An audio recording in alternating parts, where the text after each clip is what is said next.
progress, I think, is going to require us realizing there's humans on both sides of the equation here. And until we can come to terms with the fact that we all love somebody who's been harmed, but we all, just statistically speaking, know and probably love somebody who's caused harm, like, how do we reconcile with all of that? Like, this is a human problem that's going to take human solutions, and us just reckoning with that fact. This is hard work. That was part of the conversation from the women from the Fund to Prevent Sexual Assault. And this is Roar.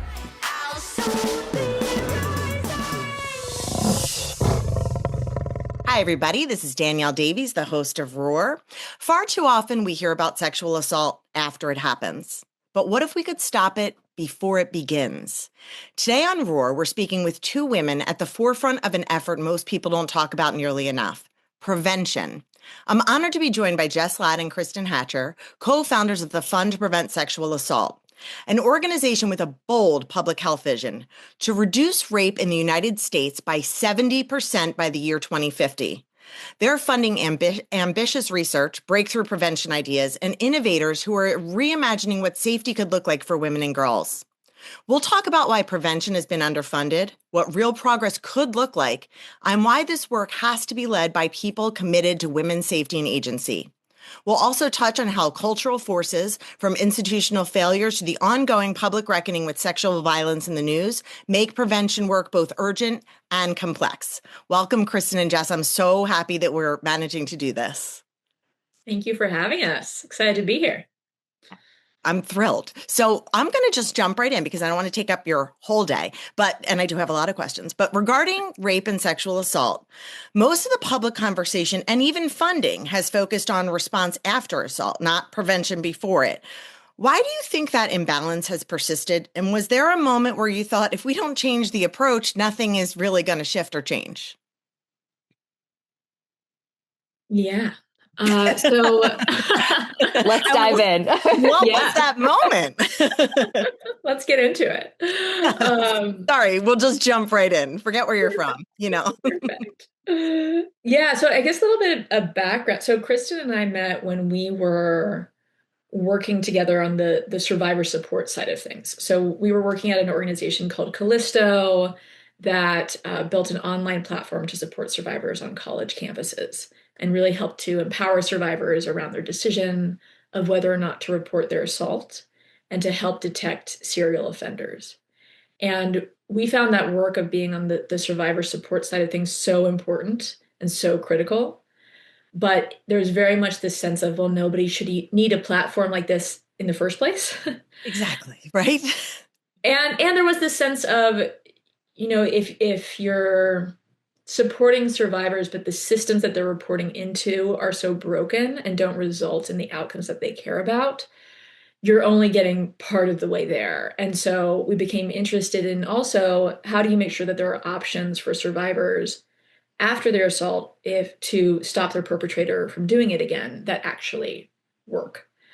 So we became sort of increasingly fascinated about what would that look like, right? How do we even approach that problem from that angle?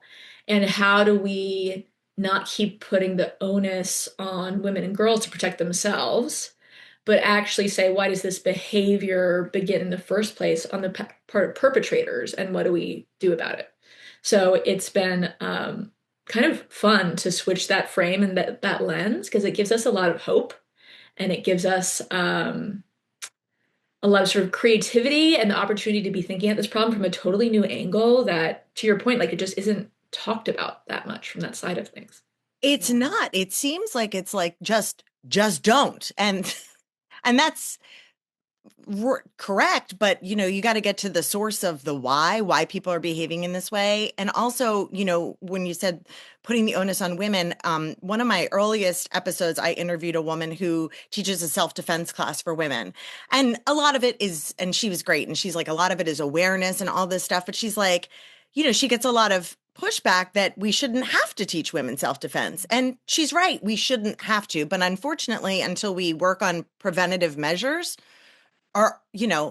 these are our options. So thank you guys for sorry, I'm from New Jersey, everybody's guys. Thank you both for stepping up into this space and looking at it from a new framework. I know I appreciate it. And I know for just being a mom to a girl or just knowing women at all, I appreciate it. So thank you both. And one of the things we think about too is just what's the relationship between prevention and support. So I think sometimes we get caught in this false dichotomy that, like, what should we do with our limited resources? Should we support survivors, or should we try to stop harm from happening in the first place? When in reality, those concepts are much more interlinked than we might initially assumed. And one of the things that we've heard from working with survivors in the past is that a reason that many people take action is to stop this from happening to the next person. So in a lot of cases, what a survivor actually wants is prevention. So to us, these two concepts are quite linked together. That's also so powerful because even just you hear about people bringing something up or going to court or fighting against legally fighting against the person who perpetrated against them. And so much of the time, that's the harm has already been done to that person. So what is the impetus to step up? And you're right, it's to prevent it for the next person, which is actually just speaks so strongly to the people who do that, because they're often in a not a great place to even be able to do that with the systems that don't really support them, which we will get into. But let me ask you a question. I know, obviously the fund is to prevent sexual assault. And how do you define prevention in this context? Like, beyond awareness or education, are there ways to actually reduce assault? Yes.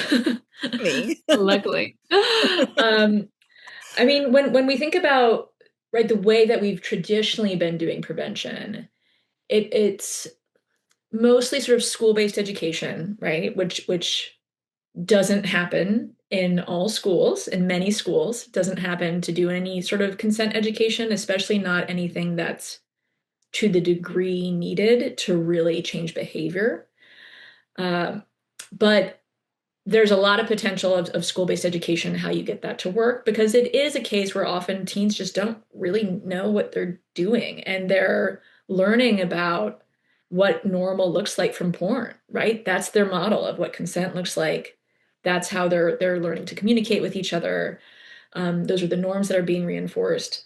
And so we think that school-based sort of programming can be a really key component of how do we prevent this, but it's not the only component. So when we think about what really worked in the past to change other issue areas, like say teen smoking, it wasn't just about, right, the school-based lectures on tobacco being bad for you, right? It was a massive marketing campaigns. It was working with television producers to make sure that, it wasn't being shown to be cool to smoke, right? So it really was a shift in the way that we advertised about that issue in terms of that online content, in terms of PSAs that were happening, right? I remember opening up, I think it was 17, it was maybe the magazine that I read back in the day. And there just being full page ads from the Truth Campaign around tobacco and tobacco companies taking advantage of you and lying to you. And so when we think about what's maybe the parallel for sexual assault prevention, I think we can't just be depending on this school-based method. We also need to be layering on these larger culture change pieces and thinking about the digital environment that kids are increasingly spending more and more of their time in, whether that be from porn or TikTok or YouTube or the manosphere these days, or so many different influences, or these new apps that are sort of undressing apps for your peers. Like, it's this whole environment that is normalizing rape, really, and not providing a lot of alternatives of what to do instead. And then another key component that we've seen be really promising and that is working is treatment. Is that when a young person does cause sexual harm, there is very effective therapeutic treatment out there that can dramatically reduce their probability of committing that type of harm again. But right now, the only youth that ever get that treatment are those who have been convicted of a crime. And so, but if you think about it, where we're going with therapy these days, and online and anonymous therapeutic support, more AI powered therapeutic approaches, which have a lot of downsides, and we're still figuring it out, and there's a lot of fear there. But we see a lot of potential of saying, how do we take some of these things that we know work in a very particular setting, say a school or a therapeutic environment, and how do we riff off of those to create new versions that are maybe more scalable, more anonymous, don't require an institution to have to be involved as a gatekeeper between a young person and that type of support messaging, what have you, that will prevent the sexual assault perpetration behavior. Okay, real quick. If you're listening and thinking more women should be hearing conversations like this, the best way to support the show is just to follow or subscribe wherever you are. It really does help it reach more people. Thanks so much. Okay, back to the show. I have a question. So, I mean, obviously I have a lot of questions, but I have a spur of the moment question. So, when you talk about 17 Magazine and Truth Social or not Truth, oh my God, not different, that at all. Different truth, actually. Totally different. When you talk about 17 Magazine and the huge push to get kids away from smoking, which I feel like is back in the day because, well, that's a whole other story. But you did see that. However, there were the bad guys, the people we were against were organizations, right? They were structures, they were big businesses. You knew who the perpetrator was, and you could actively work with them, against them, in conjunction with what they're doing. And even, I mean, obviously, cigarette makers could stop making cigarettes, but they, in some ways, joined with these campaigns to say, hey, this is dangerous. Hey, FYI, we're not doing this kind of advertising. I mean, I'm sure they're sneaking it in where they can, but maybe nobody sue me. But they were, at least to make themselves look good, saying, yeah, no, don't do this. We agree. Don't smoke our cigarettes. What do you do in the case where, your perpetrators are everywhere? There is no source of, do you know what I mean? There's no one entity or 10 entities to go after. There's at the pinnacle, the height of the pinnacle, there's boys everywhere. And I know women rape also, but predominantly we happen to see rape by men. So how do you go after, or how do you approach such a large population? Yeah, this is such a good question. I think here's a metaphor that's top of mind for us a lot of the time, because I think you're right. Like, this is not a problem of a few bad actors. A lot of times in the media, we hear these sensational stories that are true, but it's sort of like the individual monster. And when we understand this as a problem of individual monsters, or rape as a rare and random thing, like how unfortunate it happened, it's just not the right conceptualization of the problem. So here's something we think about. When we get in a car to drive for the first time at 16 or 15, what are all of the things that, as an individual, as a family, as a community, as a political environment, we've done to make that experience safe? So you've taken driver's ed. There are, you have turn signals on your car. You put your seatbelt on. There's on ramps to the highway. There's a speed limit. There's highway patrol.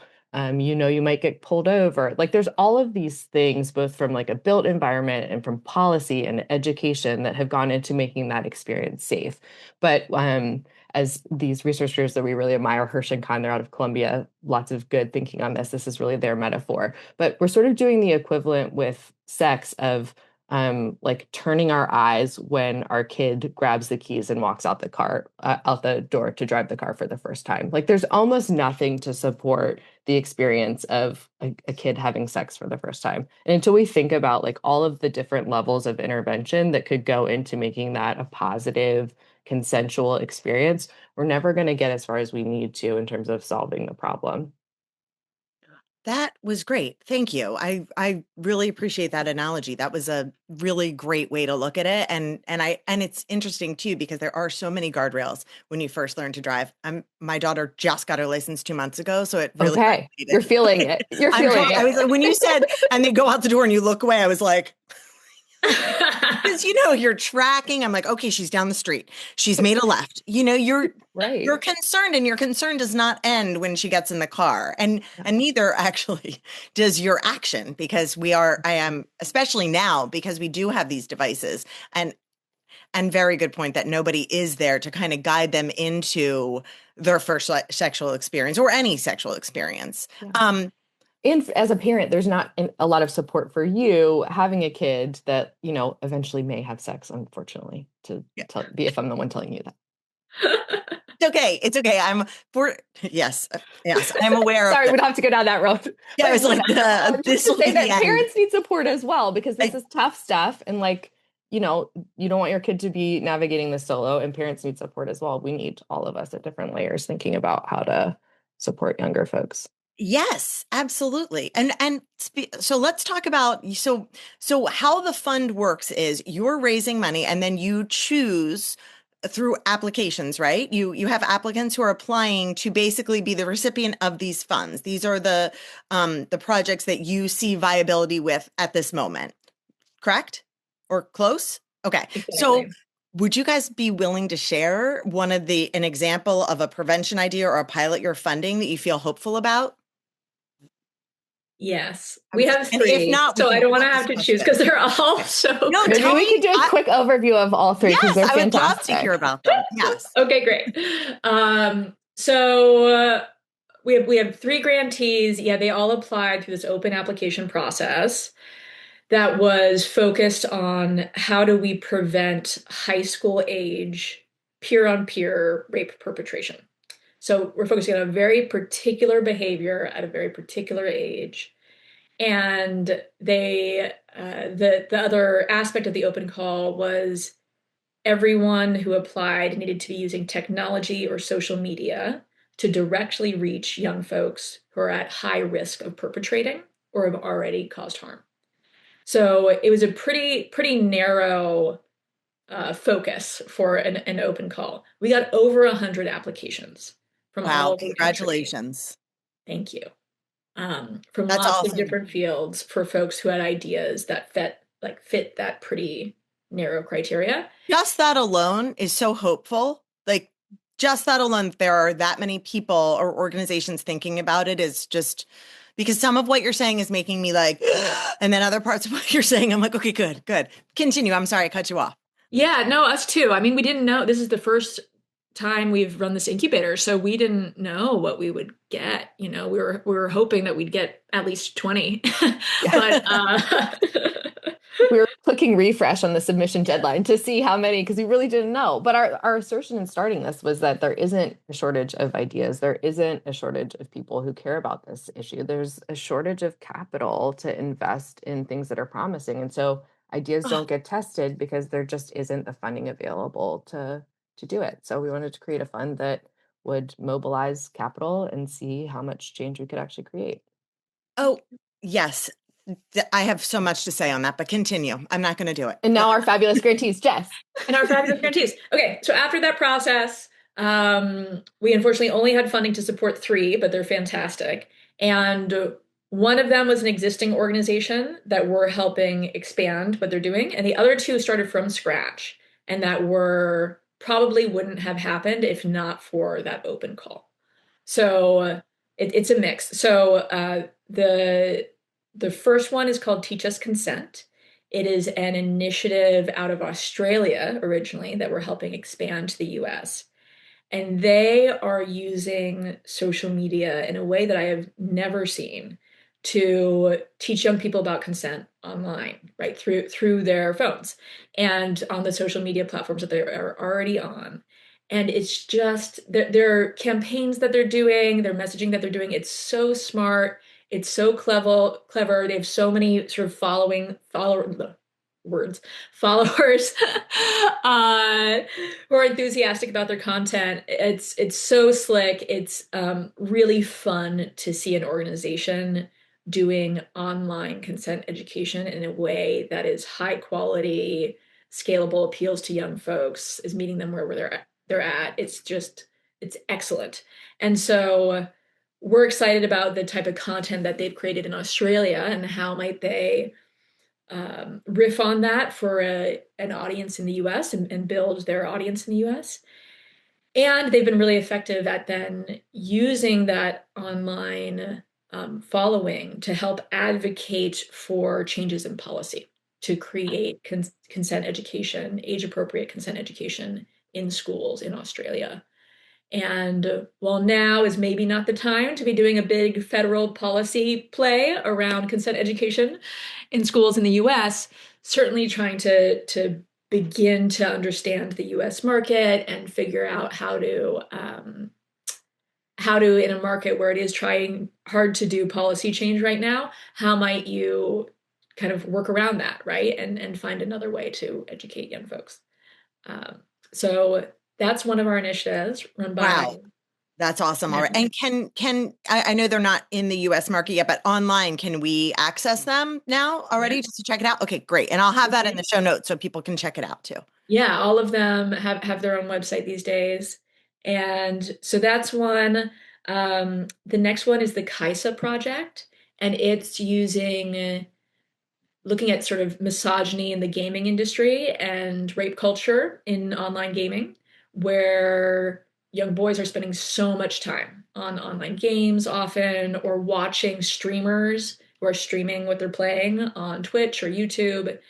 And this project is engaging streamers who already have pretty high followings among sort of teen boys, and helping them create content that is authentic to that influencer's voice that will actually reach young people and combat rape culture, normalize consent, and combat misogyny.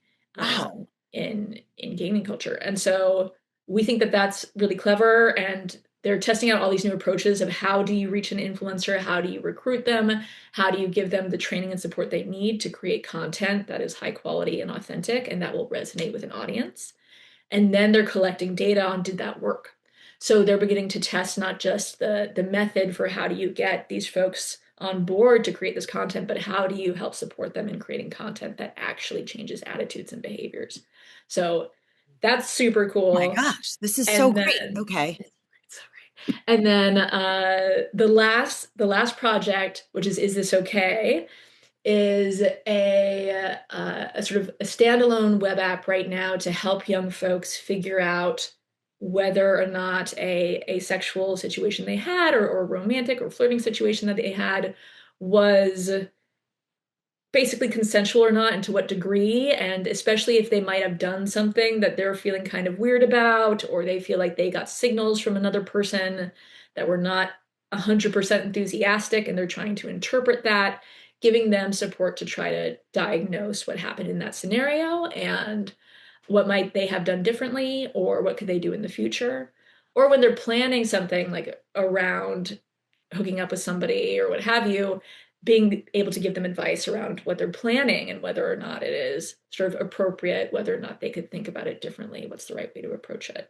So Priya, who's building that project, has been also thinking about how does that not just be a standalone product that you advertise on social media and let young people become aware of, but how do you also embed that product in other spaces where young people again already are, so they can be using a tool like that as sort of a AI powered coach around these sort of relationship and romantic and sexual decision making. I love that that what you mentioned is if they think that they have done something, or if it's like, hey, maybe this is, not the way you want to go forward in the future. It's not like yes, the police are coming to my house right now. It's a way for them to learn and model and kind of grow and develop, because like you said, so many of these kids have absolutely no concept of what is going on, of what is appropriate, of what is not appropriate. And it's obviously up to really the only people who talk about this with them, I think, are their parents, occasionally in school. And I guess it all depends on the relationship parents have with their kids. So I think that's a great kind of anonymous tool for kids to look into. I think it's great, but we'll see. I think this is awesome. So these are these are the three grantees. Yes. That's amazing. And what is their timeline? Like, do you guys have a timeline? Is it a year? less time than that. We want to get some ideas tested and deployed and see what works. So this cohort, incubator cohort, kicked off in January, and they are building, and we'll have a demo day in June for them to share what they've made and some of the preliminary data around what they've found and learned from teens interacting with their products and campaigns. That's great to know. I'm going to include that also because this is great. Let me ask you another question. What are the biggest misconceptions people have about preventing sexual violence? And what do you think, what cultural, institutional, or political barriers make those misconceptions so persistent? Because it is so much, it's just so prevalent. And I'm just grateful that people are addressing it. Yeah. Yeah, I mean, so some people don't believe that it's possible to prevent perpetration. And that's also true of some folks who work in the sexual assault field, don't believe that it's actually possible. And so, yeah. That's a And really, I mean, okay, go ahead. I was like, right. it's a pretty dismal outlook because yes, there are always going to be, I mean, it's like the same thing, like, well, then don't care that you're messing up the climate because there are multiple reasons to protect your environment. There are multiple reasons to try to get this through to kids. If you can help one person, you've helped somebody. So anyway, didn't mean to. Yeah, and I think when there's that conception, I think it's a couple things. I mean, I think one is it's not being aware, of the in-depth literature around that there have been things that have worked in the past, and there are things that work. But I think some of it is also from some folks who I've talked to, this belief that rape is natural, right? That it's a inevitable biological thing that people, especially men, are driven to do, and it's just like genetically encoded and therefore bound to happen. Like there is that belief from people. And In so this community, in the less than people who work in the sexual assault field, more, I'll go to a conference and some guy will be next to me in the buffet line and have a follow-up question about my talk, and we'll get into it a bit. But that is a belief that a lot of people hold. And so, which I guess is it's sort of the boys will be boys belief related, but it's not taking into account how much and to what degree, right? So many of our behaviors, especially in a sexual context, are really culturally defined and constrained. And right, you can see across cultures, across places, rates of sexual assault are very different from one another, right? There's so much evidence that this is not just something that is consistent everywhere, will always be consistent everywhere. Um, there's a lot of evidence to show that this is something that has been changed and can be changed and will continue to change. Uh, and that might go up or it might go down, right? Rates of sexual assault have been going up among young people. And so, which is pretty disturbing. and there, I have to say, so even you just saying that some people think that just gave me like a visceral reaction, right? Like I'm like, oh, like who I am making awful faces in this podcast. Who thinks like this, right? So and I okay. There's got to be a trauma response to people in this field who are doing this work just hearing that. So how do you and that's just a sentence that you just said to me in a very safe space in a very good conversation. How do you bring survivors, community leaders, and researchers together in ways that protect trauma while still advancing impact? I mean, I think like maybe a comment that goes back to your previous question a little bit that relates to this one is the obvious thing to say is part of what keeps us from moving forward or having the rate of progress we'd like is this is just a hard thing to talk about. Like sexual assault is hard to talk about, but also just saying the word sex is not a thing that you easily table for conversation. Like when people ask me what I do at a dinner party, it's like, wow, you're about to get more than you bargained for. Like this isn't like a pleasant cocktail party topic to discuss. And it being hard to talk about is part of why it's hard to make progress, right? And if we're to go like a layer deeper than that, I think the truth is progress, I think, is going to require us realizing there's humans on both sides of the equation here. And until we can come to terms with the fact that we all love somebody who's been harmed, but we all, just statistically speaking, know and probably love somebody who's caused harm, like, how do we reconcile with all of that? Like, this is a human problem that's going to take human solutions, and us just reckoning with that fact. This is hard work. Oh my gosh, you said that so well. And it's such a frightening statistic too, because you want to say, and of course, as a woman, I know so many people who've been impacted by sexual assault. And I want to say, but I don't know any men who've who've Awesome. perpetrated. I don't Yeah. know a single one of them. All the people that I hang out with are great guys. And I'm sure that a lot of them think they are too. It's just that, and I'm not talking about like violent assaults either, but just Yeah. things that have gone that were not appropriate or not acceptable. And nobody wants to admit that about themselves. Nobody wants to admit that about each other. Yeah. So I think that the way that you're perceiving it, or the way that you're looking at fixing the problem or helping to fix the problem, is a substantial part of why you're going to succeed. So fingers crossed. Fingers crossed. And I think part of why we feel hopeful too is I think sometimes this conversation gets a little stuck on like, we're not stuck, but sometimes we talk a lot about like, was it legal or was it not? And education centers on like, was it legal? Here's how to make it legal. When our experience with teenagers is they want to be good partners, and people want to be good at having sex, generally speaking. So like the what's possible is not just like don't rape somebody, it's setting kids up for success in terms of being good partners, and that's what they want. So there's just a different way for us to approach this that feels like full of hope and possibility, and also just meeting kids not just where they are but with the tools and resources they want to be great people in the world and in relationships. You just are making me think of something totally like off in left field, but I'm just curious what your thoughts are on it. And I could be, again, totally off in left field, but when you just said the thing, most people want to be good sexual partners. I've spoken to, for last season, we did a podcast episode with Alex Robbie is a sex therapist in Philadelphia. And then this season, it's not out yet, but we did a sex roundtable with her and a health developer, a health company developer, and a pelvic floor specialist to talk about Love it. kind of, it was fun. It was mortifying, but That was very fun. it was super fun. I was like, oh God, because I'm this going is to resist the urge to dive in with you on this, but I have so many things to say on that front.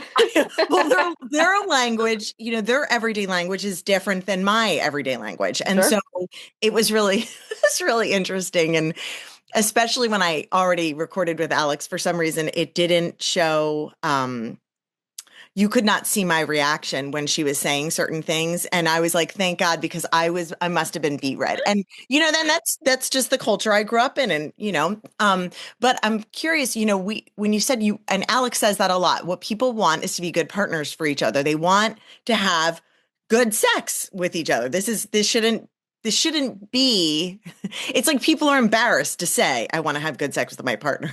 Like, you shouldn't want this. This shouldn't be part of the conversation. Do you ever think that kind of our puritanical approach to sex in this country has, the whole, wait until you're married, don't do it, like virginity aspect of purity, all this stuff contributes to this? Because we're really never talking about having good sex. We're talking about having legal sex, having safe sex, what to do if you have sex, what to do if you get pregnant, all the complications from sex. Nobody's really addressing it as a positive. And I just am curious what your thoughts are on that. This isn't necessarily my lane of expertise. I don't know I that think it's so. anybody's. This is an Just to make opinion. this, I guess, like to make this as nerdy as possible in response. So my background's public health, and so I guess, there's a way to think about this that maybe like sidesteps the morality issue, which is probably an important one, but I'm just not the expert to speak on that. I would guess that this is related, but I think there's just this basic component that like probably in most human lives, between the time somebody is born and the time they die, they will have sex. And so we should think about that as part of the life course of being a human. And how do we support people through that moment in time, just like we would look at other important moments across a life course. Like, this is part of being human. Yes, thank you. You may think you weren't the expert at that answer, but that was exactly that. I think that that's would be such a much better way to present sex to people, to adolescents who are coming up. Like this isn't something you have to be embarrassed about and all these. I mean, even when you just said it, I went, Right. Yeah. like, oh, yeah. So, okay. Thank you for that. Back to the moment in time that we're at, which is just fantastic. I'm going to ask you, obviously, it's been in the news, or it was until other things have been in the news, but the ongoing release of the Jeffrey Epstein files has reignited conversations about power, accountability, and particularly systemic failure. From your vantage point, how do high-profile cases like this shape the public understanding of sexual violence, and how does prevention work address the deeper cultural forces beneath these individual acts? I mean, it's almost like we were talking before about the tobacco industries. You look at somebody like Jeffrey Epstein, you're like, well, it's him. It's him and his people, but it's not just him and his people. So I'm just curious how that, sometimes they say all publicity is good publicity, right? I mean, you're hearing about this in the news. It's a perfect time for your organization to step up and say, hey, we're here with a response. But how does it affect the work you do? Yeah. I mean, I think, sorry. What did you say, Chris? We think about this a lot. We do Yes. think about this a lot. Yeah, so I think some of what I see happening around people's reaction to the Epstein files is I do think it's opening a bit of a conversation around how do sort of cultural norms shape things like either the I'm not going to say this word right, fetishization, pronouncing that super wrong, but fetishizing sort of young girls, right? And the bodies of teenagers basically as being the sort of sexual fantasy, and how that's problematic and how that has all of these spillover effects on women and the way that we live our lives, and on probably also like men and what they're being taught to be attracted to. So I've seen conversations about that I've never really seen before. I've seen more conversations online about kind of examples of how we as women are sort of groomed from an early age in many ways by the media that we're consuming, and clips being shared of examples of that across the media. So there is a little bit of a conversation that I see happening around the cultural norms that we all are exposed to and aware of that are separate from just, powerful men. I think there's also conversations, right, about the total lack of accountability and how folks who all know each other are protecting one another and supporting one another. And right, that we've seen time and time again. And I think it's when we see that among particularly powerful people, we might think that that's only true of this group of powerful men, but that's true of folks everywhere, right? That's true of high school students, right? You protect your friends, and you protect your friends even when they're accused of something bad, and because you want to be a good friend. And so I'm not trying to minimize what's going on here, but I am trying to say that it doesn't just happen in this one scenario, that there are networks of folks who support one another and support perpetrators in causing harm. And in the case of high school students, often that's because they don't know what else to do, right? They're not given some other script for what does it look like if your friend is accused of doing something wrong, or you're aware that they were doing something wrong. How do you intervene? How do you say that's not okay? Like, how do you call them out on that and correct that behavior? So there's so many different ways that this supporting people who are causing this harm can look like in different contexts that I find really interesting to explore. I love how you just mentioned, how do you say something, almost like providing a script for a kid, like this is what you can say. Because I remember when I was a kid, there was a huge push for, teen drinking, and it continues. There's always substance abuse, and there's which was a really negative thing to say, but the work continues, right? It's not fixed. There are still teens who are using substances to their detriment. But I remember like a big thing was the script you could use at a party, like how you could say, oh, I can't, my drink's already full, or basically like kind of almost playing along like you did this, but so that you would not self-ostracize, right? I mean, the whole thing was saving face as a teenager, as like a 14-year-old. How could you say it to your friends in a way that didn't make you afraid of the situation? But I feel like that's a script that so many young people could learn, or and frankly, clearly, adult people could learn, and that would be helpful. Anyway, thank you for that. Did you want to add anything to that, Kristin? I know you were both talking at the beginning of that question. No, I think Jess has got it. Okay, all right. Well, I had another thing. You're both women. I'm a woman. Roar celebrates women who lift up other women. How has your experience as women shaped how you lead this work? And do you feel that it should be female leadership in the future of prevention, funding, and strategy? Or do you feel that this should, cross the spectrum and everybody has to get involved? We need all of us. Yeah, we absolutely need all of us. And I think it's really important that all genders be part of this conversation and be part of leading solutions. And I think this is maybe a way that we are a little bit different from some other funders in the field where we're a survivor-led organization. We think it's really powerful to have survivor-led organizations. In some ways, the organization best positioned to prevent perpetration would be perpetrator-led. Oh, And that's a very controversial thing to say. And it would be challenging for that organization to raise any money. But if you're thinking about who actually has empathy, who actually understands people who cause sexual harm and might have ideas on how to prevent the causing of perpetration, it is people who have caused sexual harm. And are we don't engage them as part of that conversation. So not only are like survivors of all genders, and therefore, even if you are focusing on survivor-led organizations, you would have leadership of all genders in those organizations. But when you're talking about prevention and who actually understands, like, what are these networks of boys who are supporting each other? What are their norms? What would they say to each other realistically, right? The person who knows that of what's going to work or not is a teenage boy, right? Like, how do we empower not just victims or not just people who know victims or empathize with victims, but who empathize in some ways with those who cause harm to be part of the solution, right? How do we have there be a way not just to make sense of your trauma as a victim by working in this space, but how to make sense and take accountability and rectify the harm that you've caused by being part of the space.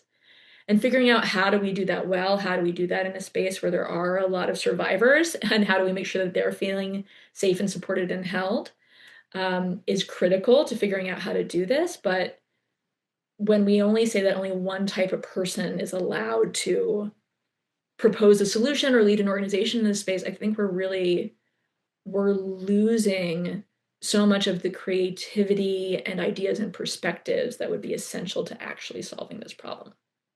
Are there any organizations in that space that are perpetrator-led? Not that I know of.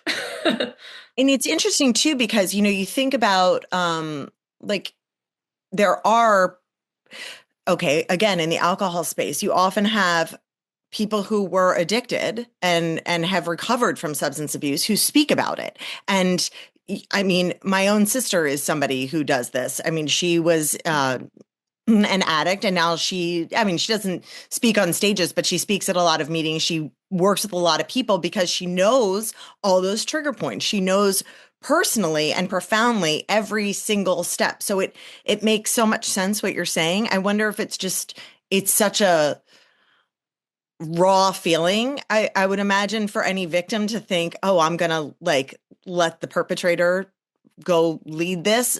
But it is a really good perspective to have. I agree that would help with the collective responsibility. Yeah, and there are perpetrators, not many, but who have taken public accountability and making steps to repair. So there's this book called South of Forgiveness that's written by a perpetrator and his victim together. And it is about the journey that they went on to repair harm, for him to take accountability. They're public. They gave a really powerful talk at TED Women years ago, but it's online. And it's this really interesting example of a guy who raped a woman, you know, taking accountability for that publicly, and with, proper deference to all of the preferences of his victim, right? Um, has kind of been able to talk about like why he did that and take accountability for it and try to be part of the solution going forward. And I think that that's such an interesting model. And I think it's really important that all that was done, right, with the full consent and of the victim, of him, being public and talking about this and taking the role that she's comfortable with within this space. But I think that story can be so powerful and can create so much more change sometimes, because when it's told by a perpetrator to other potential perpetrators, then it might be necessarily coming from a victim, right? That it can be powerful to have a survivor story in there too, but sometimes people just shut down if they're young boys when they're thinking, well, that's not really, as relevant to me, versus from, really understanding how does this behavior happen and how does it happen by people who aren't necessarily like evil monsters, right? So I think a thing that can happen when we look at Epstein or Weinstein or any of these high profile cases is we create this narrative of the only people who cause this harm are folks who are rotten to the core or sociopathic or just, the baddest of the bad guys. And we lose the realization that all of us are capable of creating sexual harm, all of us, and it's to different degrees, but it's trying to understand how do we all then take the responsibility of not being that person? And how do we all, if we have caused harm, take accountability ourselves for that and try to make the world better after that happens? Quick pause, because if you're listening to Roar, I have a feeling you're exactly the kind of person I write for. I send out a Substack newsletter where I go a little deeper, more personal stories, behind the scenes thoughts, and honestly, some of the things we don't always say out loud here. If you want to stay connected between episodes, you can find it at roarwithdanielledavies.substack.com. I'd love to have you there. And now, back to your regularly scheduled podcast. Well, I'm all for making the world better. You're reminding me of, when you're talking about it coming from the perspective of a perpetrator, even just, I don't know how I jumped from this to that, but even just the movies, our pop culture, it's always coming from the perspective of the victim. And very rarely, right, anything that's from the perpetrator is like so negative. And we need, I don't want to make it women and men, but for this particular podcast, we need male allyship in this. And interestingly, there's a movie that Amy Poehler made called Moxie. And unless you have a teenage girl, you probably haven't seen it. But since I do, I've seen it many, many times. And she's actually looking at me down the hall. My husband, and we've seen it a bunch of times, and it's great. And in it, there is a really great male ally. And of course, he's also like the love interest, and he's like the most amazing guy in the entire world. Like, you're like, of course, like this would be, but it's an awesome thing to see how they've made a teenager in kind of today's society kind of play that role as a male ally. But it's also interesting because my husband, one of the watches, we've watched it many times, was sat down through the entire thing. And he was like, is this? And we're like, oh no, this is exactly what it's like. This is the experience of being a girl in a high school. This is the experience of being a girl in the supermarket. You are always on, you are always watching, you are always careful in a way that a boy doesn't have to be. My daughter actually just was in her first little fender bender the other day. I mentioned she just got her license, but she also just had her first fender bender. And one of the things she was told afterwards was like, never get out of the car, because whereas my son has also been an fender bender and he's the first one out of the car. We're like, did you help? Did you get out? But for her, it's just a different thing. So I think that, I know you were talking about the perpetrator model, but I feel like even showing male allyship as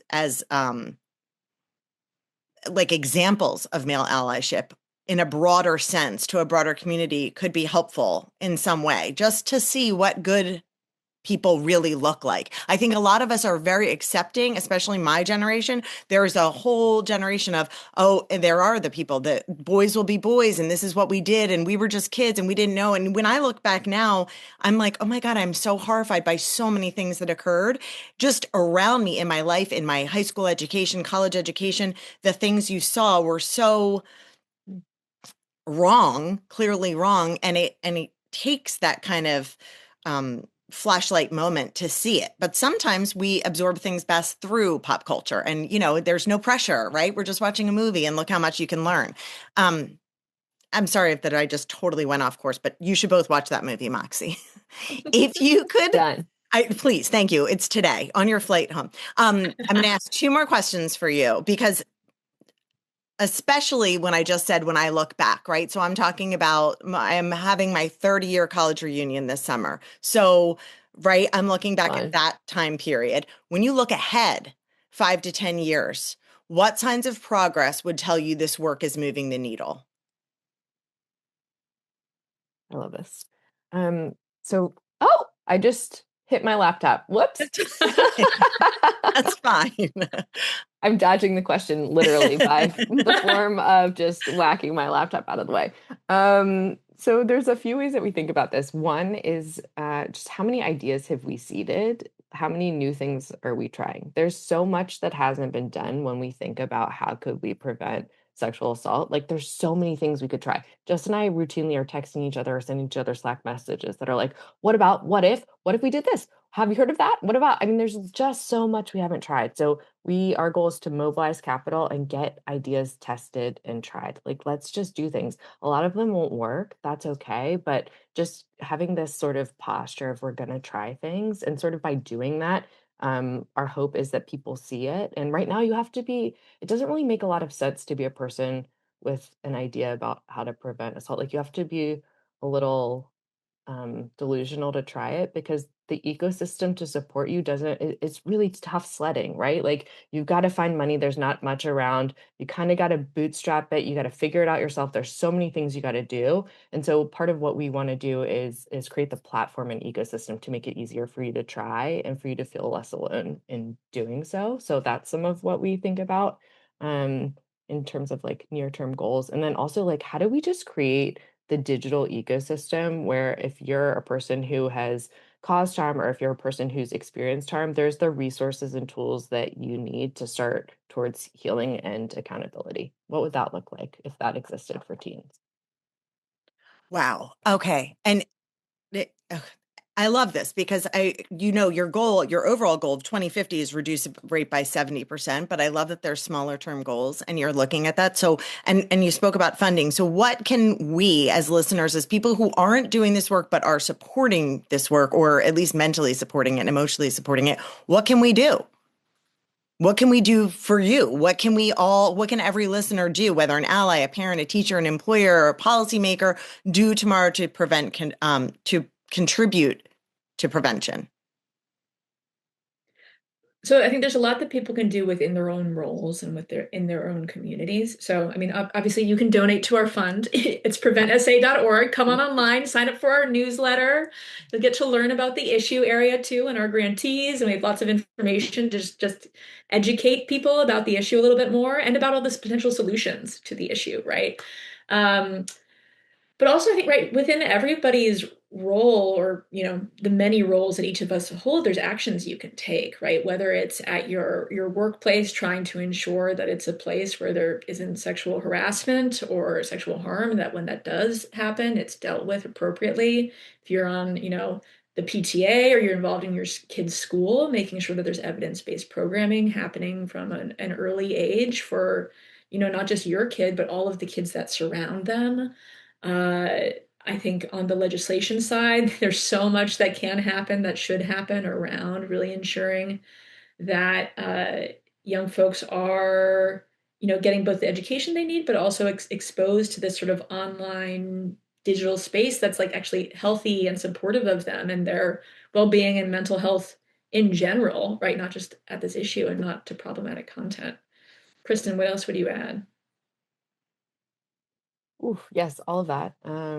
Also, we're just really open to conversation. So if people want to reach out, if they have ideas about things to be done or people we should talk to or approaches we could take, we no one except for your podcast listeners can know, but the contact us button on the website goes to my email, so I will read it. So if you have ideas or connections or anything, reach out. Like, we really do believe that this is a problem that's going to take all of us. So even I think sometimes people are like, oh, I don't have expertise in that, and actually that might mean that you're one of the best positioned people to help us. We're really curious about perspectives from outside the field or people who have expertise in marketing or social media or building technology. Like, how do we get more minds just thinking about how to solve this problem?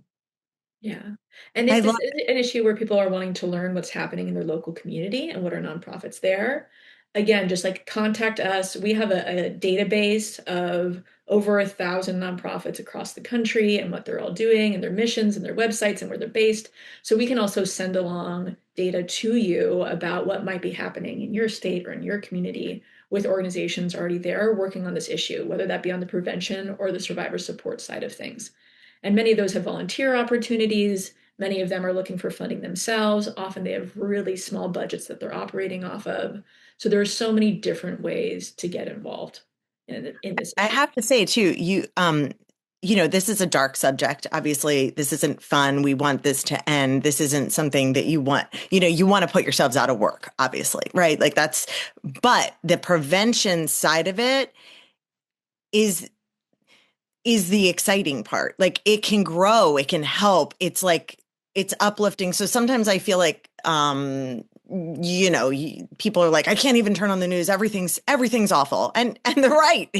There are many, many awful things, but on the prevention side, I feel like it's so uplifting and there is so much room for growth. I mean, nothing's being done, not a lot. So there's so much opportunity that it just feels like you're making something possible that's really needed. So thank you both for doing this, and thank you for being on here. Is there anything that we didn't cover that you wanted to cover?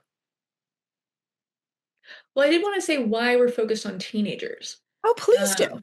Um, so, That's a good idea, Jess. yeah, we talked a little bit about why prevention, but so a thing that we've discovered from our research is when you read literature reviews or meta-analyses about what type of prevention work, it's clear that earlier works better. So you can have really good programming in college and it can make a difference, but it's not going to make as big of a difference if some of that same programming was happening in high school.